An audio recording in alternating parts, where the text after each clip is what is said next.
Ok, gracias. Mateo capítulo 5. Y vamos a continuar con el tema de hoy hace 8, en donde teníamos el tema que es qué razón o motivos deberíamos tomar en cuenta para posponer la ofrenda. ¿Alguien quisiera brevemente, así, no más de un minuto, contarnos lo que vimos hoy hace 8 en breves palabras?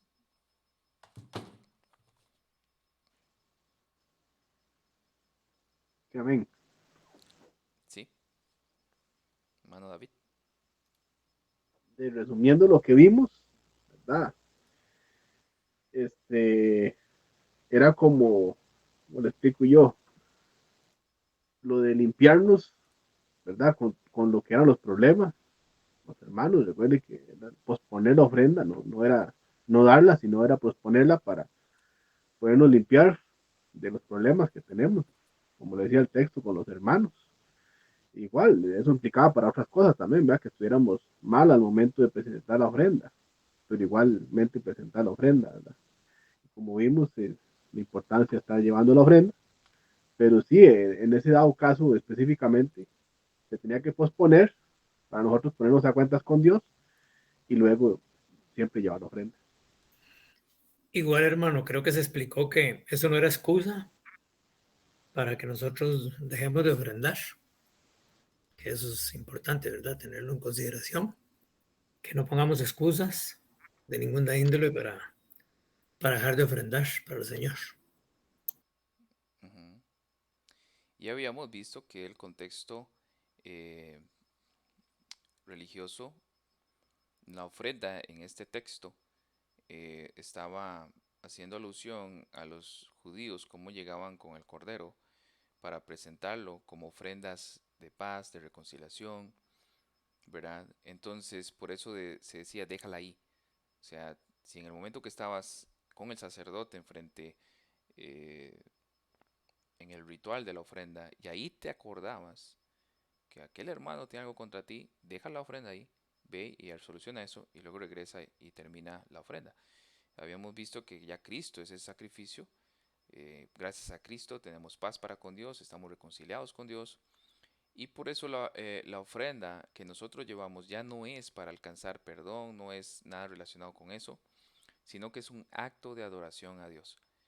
eh, Ofrendar, ¿verdad? Y también la Biblia nos da múltiples razones que deben motivarnos también para ofrendar, que es el sustento de sus siervos.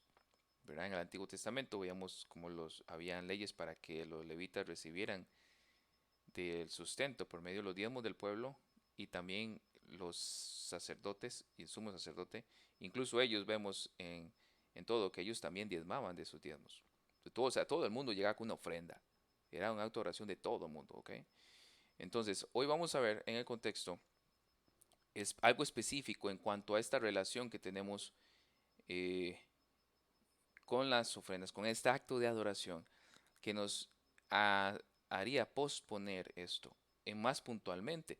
Entonces, en el verso 21 es donde vamos a estar, y el 22. Entonces Jesús dice, oísteis que fue dicho a los antiguos, no matarás. Ok, los judíos sabían eso, ahí está la ley, en el Éxodo 20, Deuteronomio 5 también. O sea, el mandamiento era muy claro, no asesinen, ¿ok? Pero el espíritu de la ley iba más allá, porque el espíritu de la ley es el amor. Entonces, Jesús viene a rescatar esos principios que los judíos, como vimos en las 8, habían abandonado. Y Jesús dice, y cualquiera que matare será culpable de juicio. Ahora bien, el verso 22, pero, o sea, Jesús dice, ustedes escucharon eso, está bien, pero yo os digo, y ese es el espíritu de la ley, entonces, de ese mandamiento, cualquiera que se enoje contra su hermano será culpable de juicio. Cualquiera que diga necio a su hermano será culpable ante el concilio, y cualquiera que le diga fato quedará expuesto al infierno de fuego. Ahora tenemos tres situaciones donde Jesús dice, si estas tres situaciones se están cumpliendo en su corazón, vamos a ver algo interno de nosotros que nos va a impedir posponer nuestra adoración. Entonces hay que solucionar eso. Ahora bien, empecemos entonces así de una vez a la primera por cuestión de tiempo. Y se nos va a escapar muchos detalles por cuestión de tiempo, pero vamos a rescatar lo más puntual. Entonces, una de las primeras cosas que debería hacer que nosotros pospongamos una ofrenda, según el contexto, entonces, es cualquiera que se enoje. En la Reina Valera dice cualquiera que se enoje. En la de las Américas, este punto dice que esté enojado. Cualquiera que se enoje. La de las Américas dice, o lo traduce así, esté enojado. Ya ahí va cambiando un poquito, ¿verdad? En cuanto a la gramática. Y la Reina Valera de las Sociedades Bíblicas Trinitarias dice en este texto, cualquiera que se enoje sin razón contra su hermano. ¿Cuál de estas está en lo correcto? Bueno, indaguemos un poquito, y yo no quiero decir esta o esta o esta, esa no es la idea. Aunque el punto cuando vemos las tres están en lo correcto, o sea, ninguna de estas tres traducciones está diciendo algo que no es correcto, pero vamos a indagar en eso un poquito. En primer lugar, tenemos aquella persona, aquel hermano que está enojado. ¿Ok? Recuerda que aquí está el sermón del monte, y si usted recuerda las bienaventuranzas, este sermón va dirigido a los discípulos. O sea, estas partes, esos textos son para que lo apliquemos la iglesia. El mundo pasa enojado con todo el mundo, eso es normal en el mundo. Pero y el mundo no viene a la iglesia a ofrendar. Nosotros sí, ¿verdad? Los cristianos sí debemos ofrendar. Entonces, ¿qué pasa acá? Dice, primero que nada, si usted está enojado con el hermano, dice la Reina Valera, la de las Américas, esté enojado o se enoje sin razón contra su hermano. Y la de las Américas dice, esté enojado. Para indagar entonces qué es lo más puntual acá, hay que entender las dos palabras griegas de la cuestión de enojarse. Está thymos, Thymos, esa palabra griega que se usa para enojarse o enojado, es comparada con una llama que se prende en la paja seca. Ahora, en nuestro contexto actual, para ponerlo en nuestro contexto, imagínese que usted enciende un fósforo, ¿verdad? Y deja que se apague. Eso es lo que quiere decir timos. Es una llama de corta duración. ¿Ok? Es entonces un ejemplo de una ira que se enciende rápido, pero se apaga con la misma rapidez. Es una ira que surge deprisa, rápida, pero también se apaga deprisa. Esa no es la palabra que está usando Jesús ahí. Recordemos también que Jesús se enojó en el templo.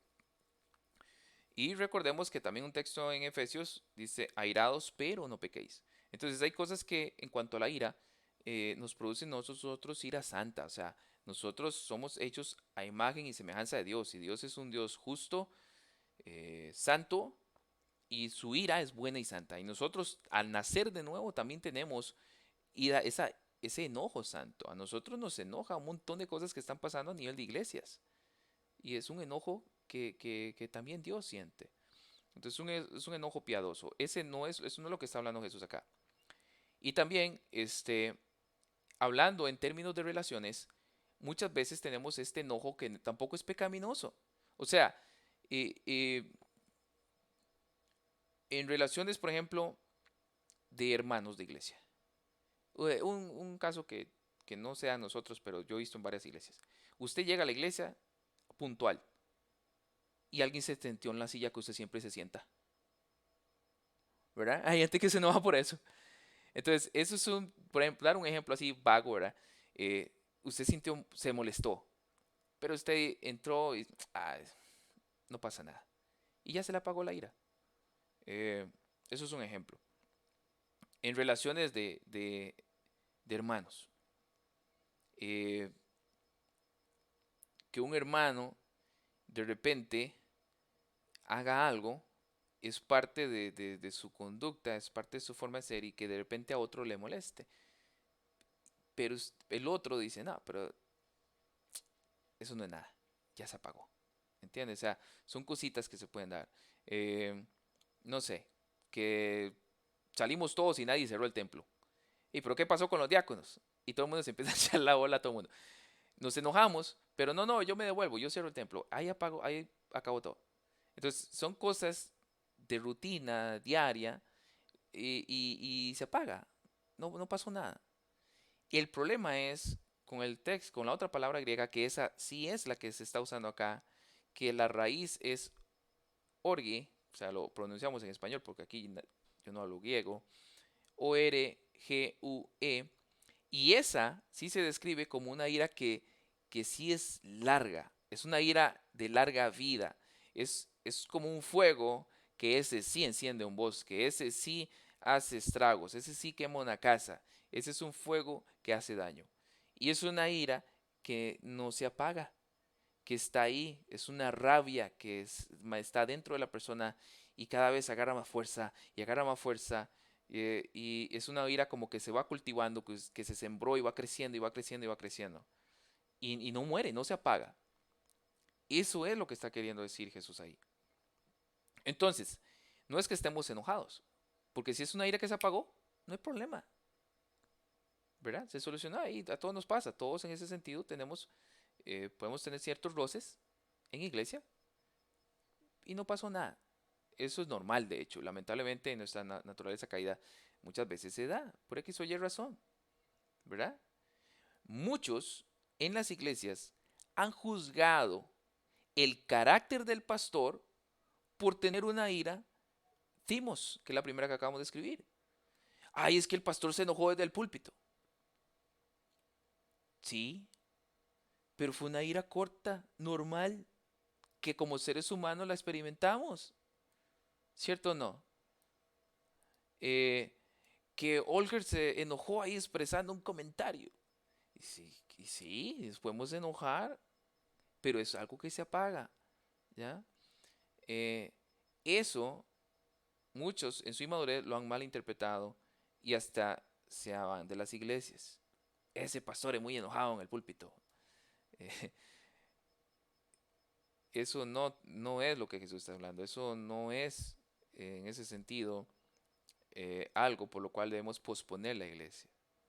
Como hemos dicho otra vez, de hecho, si usted en Mateo 18:15 en adelante, ¿verdad? Vemos cómo se solucionan los conflictos en la iglesia y si alguien está, por ejemplo, ofendido, esa persona debe buscar en uno a uno a la persona que te ofendió. El texto también dice, si usted sabe que alguien está ofendido o enojado con usted, búsquelo. También ese es el uno a uno, ¿verdad? Del proceso de Mateo. Entonces, hermanos, esto que estamos viendo muy bonito como iglesia porque debemos comprender esas dos cosas. Una cosa es esa ira que es pasajera, que no hace daño. Otra es la ira larga, que se cultiva y que hace daño. Entonces, esa ira es la que está sujeta a juicio. Entonces, la, para mí, la de las Américas, en este sentido, está haciendo más justicia al texto, porque dice está enojado. O sea, se mantiene enojado, ¿verdad? Porque enojarse sin razón está un poco trivial el asunto. O sea, ¿cómo que sin razón? Entonces, si tengo razón, sí valo. Si tengo razón, sí. O sea, en mi juicio, si yo tengo razón, entonces esa ira sí vale, aunque me va a amargar la vida porque yo soy el que estoy enojado. Ese es el asunto que me deja un sinsabor ahí. Y la Reina Valera también nada más dice, eh, si alguien se enoja. En cambio, la de las Américas es está enojado, se mantiene enojado, está cultivando esa ira. Es ahí donde está el problema. Esa es la que está sujeta a juicio. Este juicio, en el contexto, era eh, el tribunal local el cual dispensaba esa justicia. Estaba formado por ancianos de la localidad y variaban su número desde tres personas, dependiendo la cantidad de la aldea. Dependiendo si habían 50 habitantes, ahí mínimo iban a haber tres que ejercieran juicio sobre esos asuntos. y podían ir hasta 7, dependiendo de la cantidad de habitantes por zonas. Entonces, Jesús dice, no solamente si usted mata a alguien, si usted mantiene una ira de estas, está enojado, y esa ira te amarga, estás en tu corazón, eso también está sujeto a juicio y a condenación. Eso es digno de llevarse a los tribunales también. Vea donde eleva la ley nuestro Dios. Y por eso los cristianos debemos tener un más alto nivel moral que las personas allá afuera. Para las personas allá afuera, no, yo no he matado a nadie. No, Jesús está diciendo acá, si usted está airado con alguien, y esa ira es una ira que desea venganza contra otro, es una ira que, como decía el pastor hoy hace 8, el domingo pasado, si usted pelea con alguien, ya lo estás matando. Por eso la excelente aplicación hacia nuestros hijos. Si ustedes se pelean con sus hermanitos, lo están matando en el corazón, ¿verdad? Son asesinos. Esa es la ira que es condenable y está sujeta a estos juicios, ¿verdad? Es una ira egoísta, porque la persona está ensimismada en él. Santiago 1:20 dice, la ira del hombre, la ira del hombre no obra la justicia de Dios. En Colosenses 3:8 también Pablo dice que nos despojemos de toda ira, enojo, malicia, blasfemia. ¿Ve?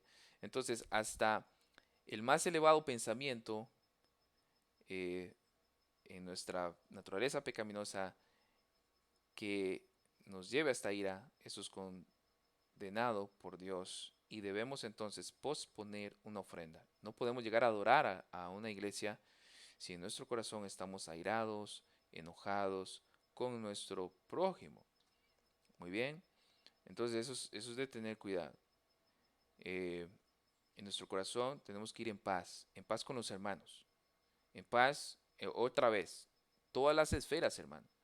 Yo no puedo en todas las esferas estar en paz con las personas. Yo tengo que estar en paz con mi jefa, estar en paz con mis compañeros, estar en paz con el gobierno, con los vecinos, con los hermanos en la iglesia y en la esfera familiar, ¿verdad?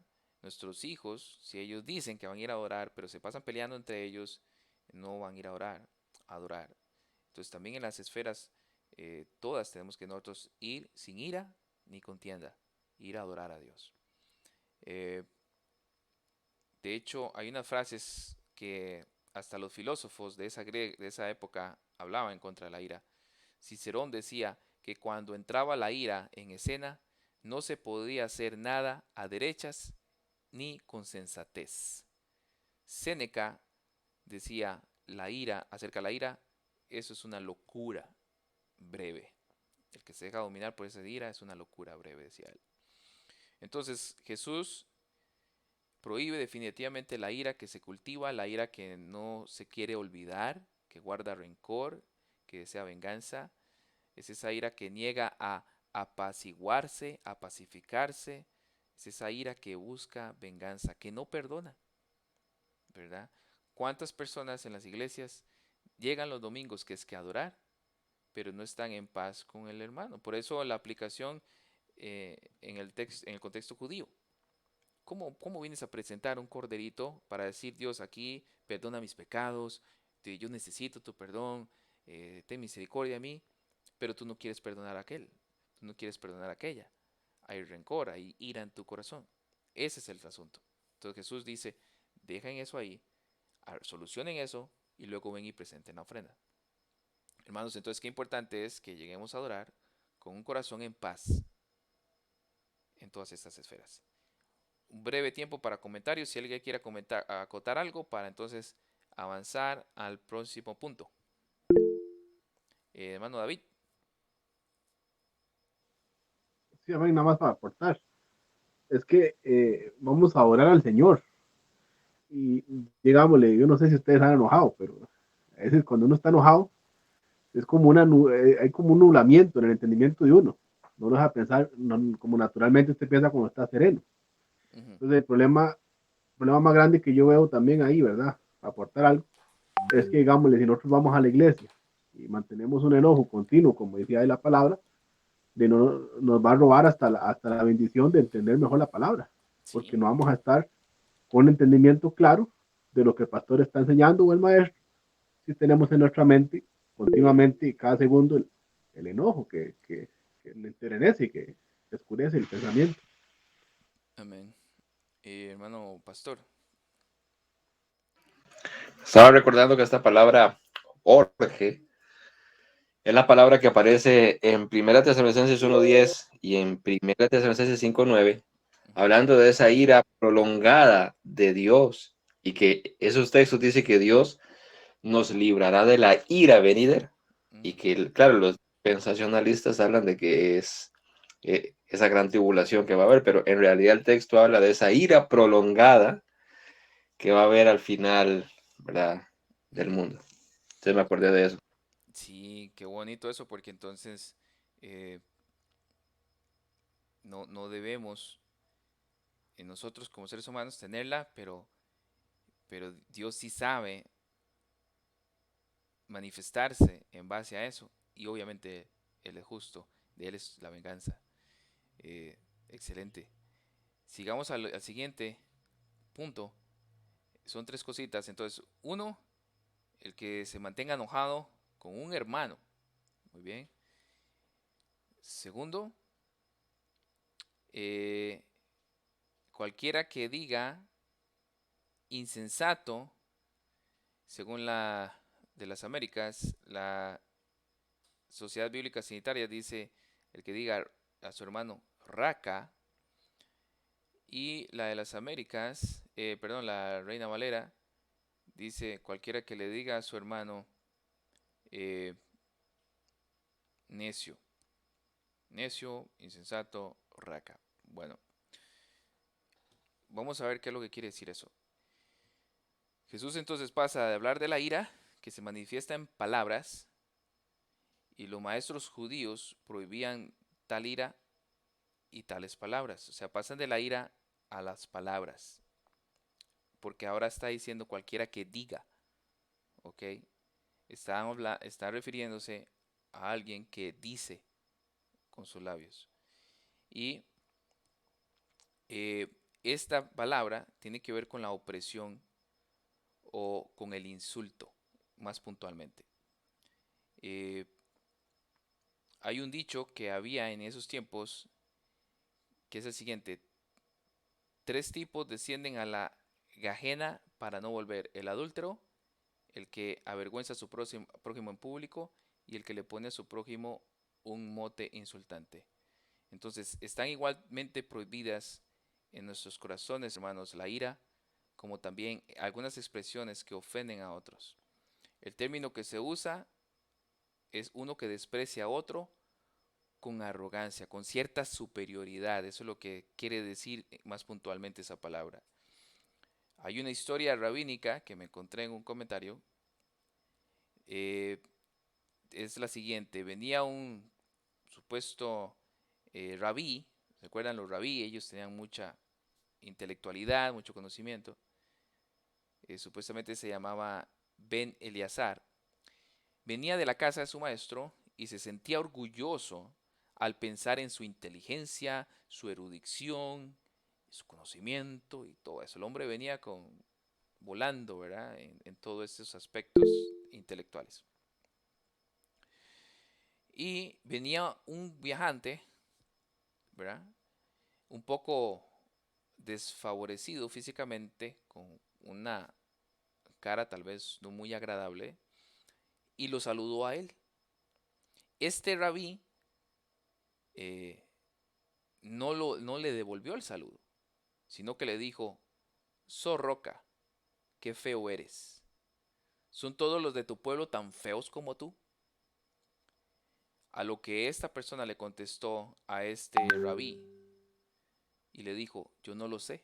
Ve a decirle a mi creador que me hizo la fea criatura que él ha hecho".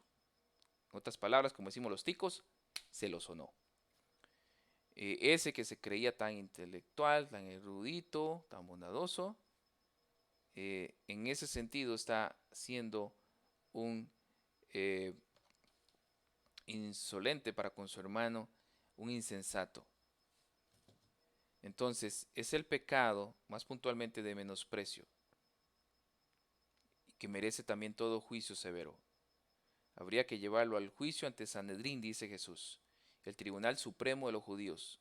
esto por supuesto que no hay que tomarlo literalmente, sino que Jesús lo que está diciendo ahí, que es el pecado de la ira es de juicio, pero también el de desprecio. E incluso el del desprecio es peor, porque el juicio en el Sanedrín iba a ser peor que el primero de los tribunales.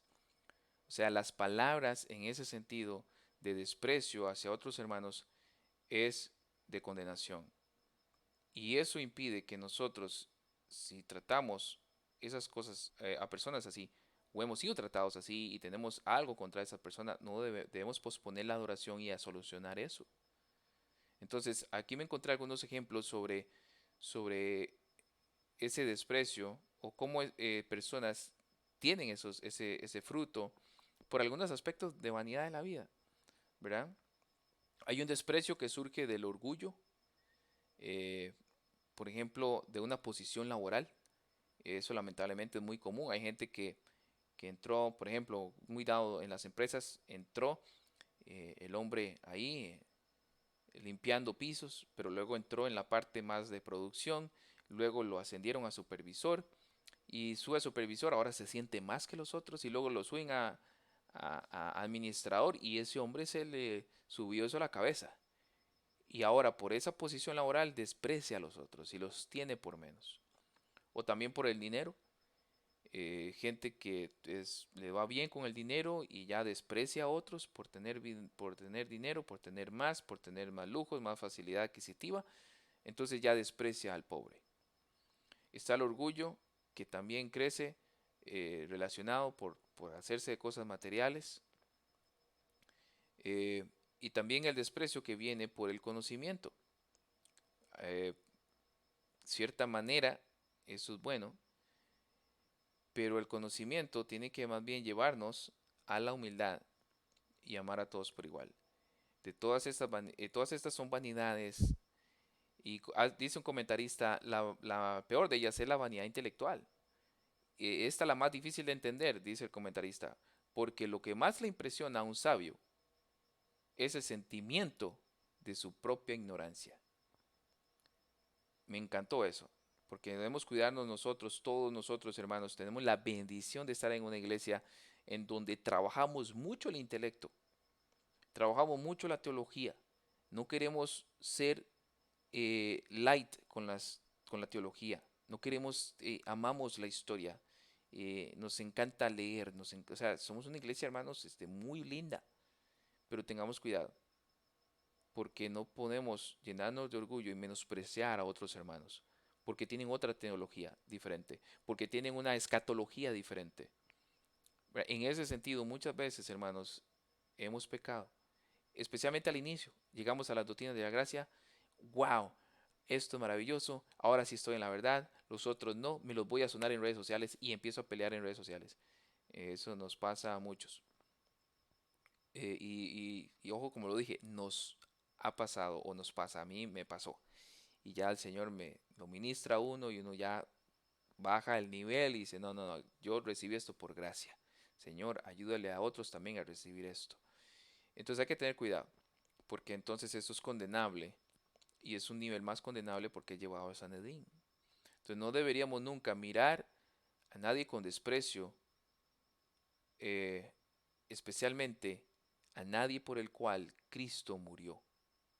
Recuerde que eso está hablando a nivel de hermanos. Nunca menospreciemos a nadie por el cual Cristo murió, independientemente de su estatus económico, de su estatus social, de su estado o su capacidad intelectual, etc. Nunca. Dios nos ayude, hermanos, porque entonces esto es un problema con nuestra adoración. ¿Algún comentario para avanzar al siguiente punto?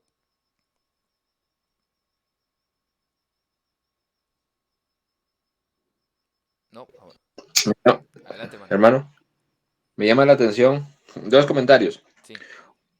Uno, que MacArthur dice que esta palabra insensato, que traduce la Biblia de las Américas, se puede decir literalmente un cabeza hueca.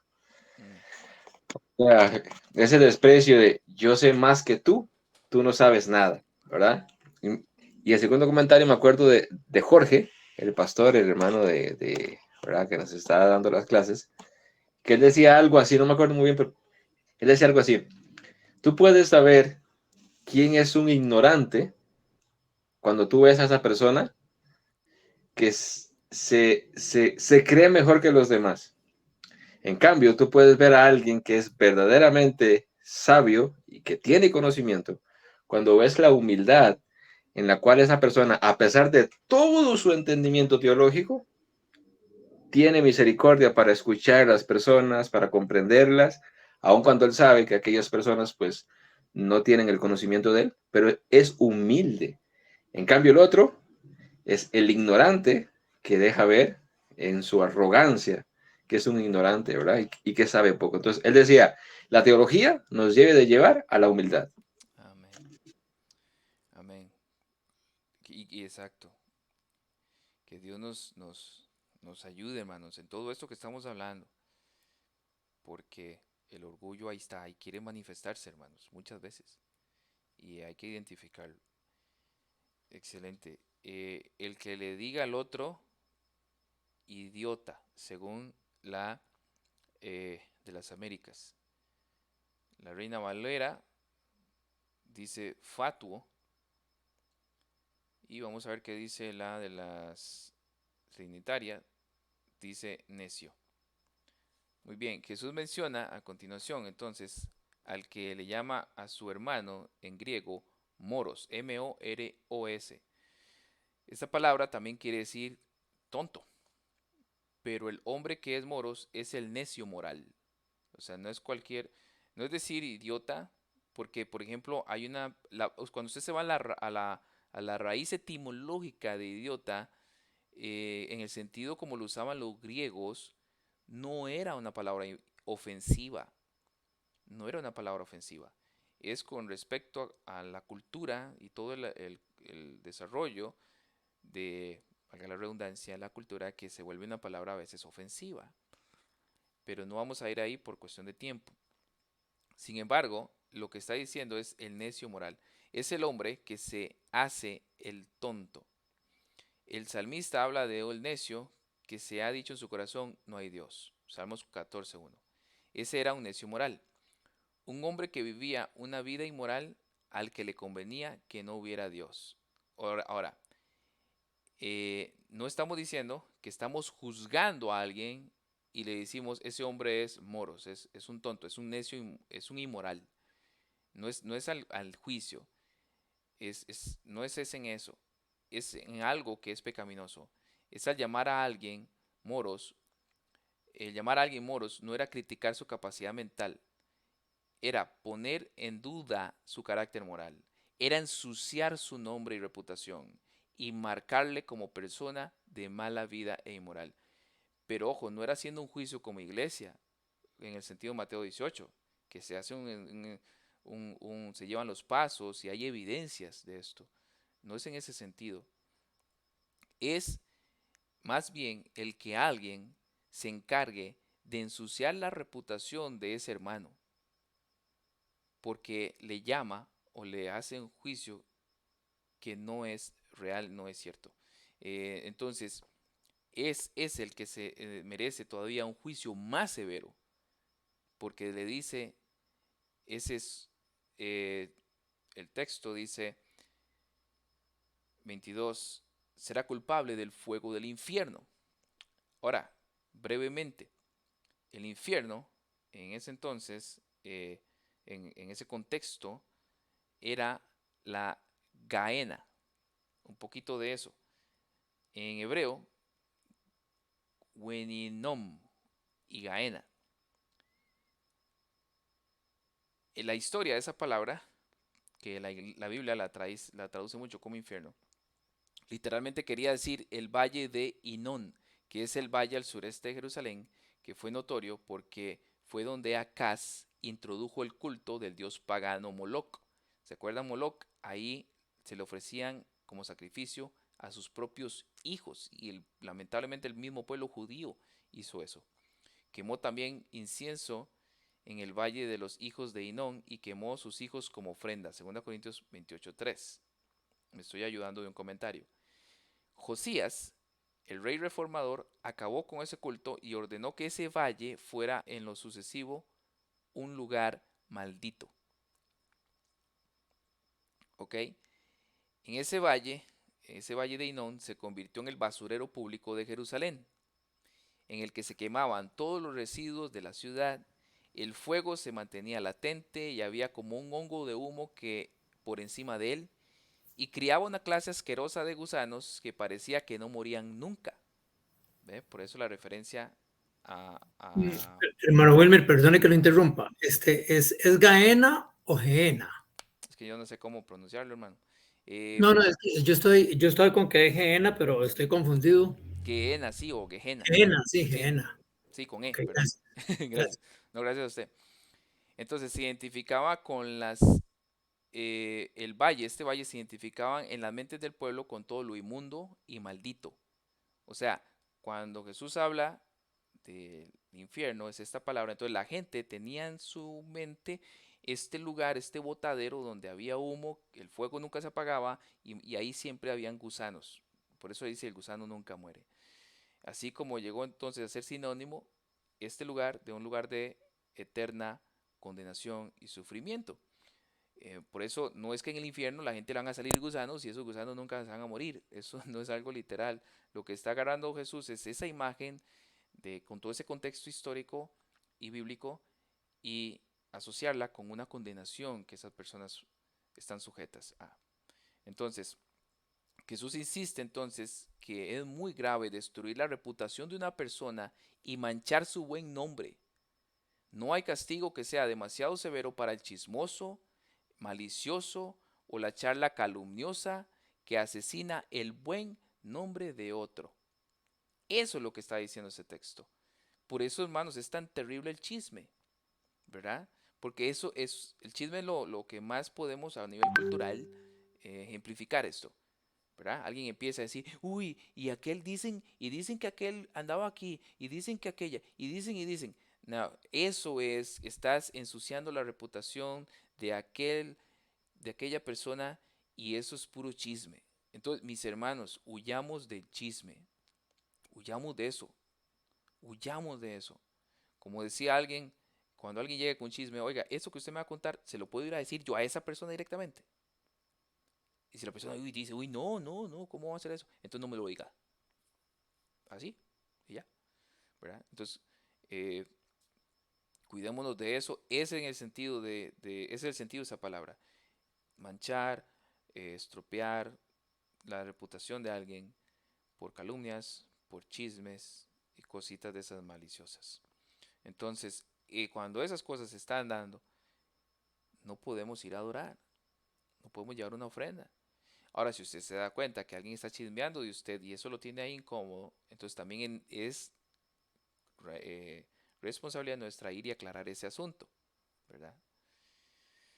Entonces, hermanos, como conclusión, lo que Jesús quiere decir entonces es lo siguiente.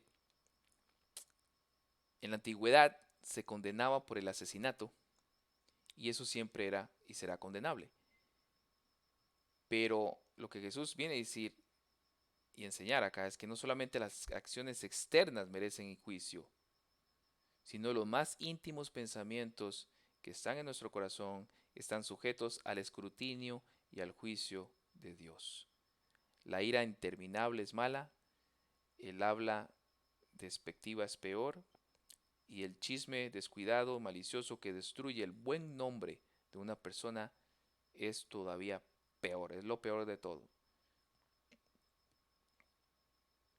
El que habla,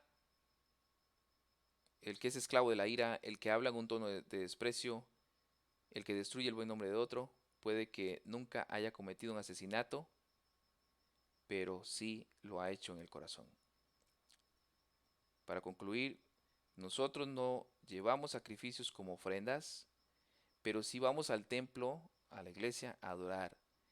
Y por eso, como vimos, nuestras ofrendas monetarias no son para perdón de pecados ni un acto de adoración, pero sí, perdón, es un acto de adoración como lo es cantar himnos, orar, leer la lectura bíblica y la predicación. Por lo tanto, si no vamos con un corazón en paz con nuestro prójimo y con nuestro Dios, entonces vamos a adorar en vano. Nuestra adoración personal del corazón no es recibida por Dios Padre. Y en ese sentido personal estaríamos recibiendo un fuego extraño. Dios, estamos elevando un fuego extraño. De hecho, conecten esto con Caín, que hizo que la ofrenda de Caín no fuese bien recibida.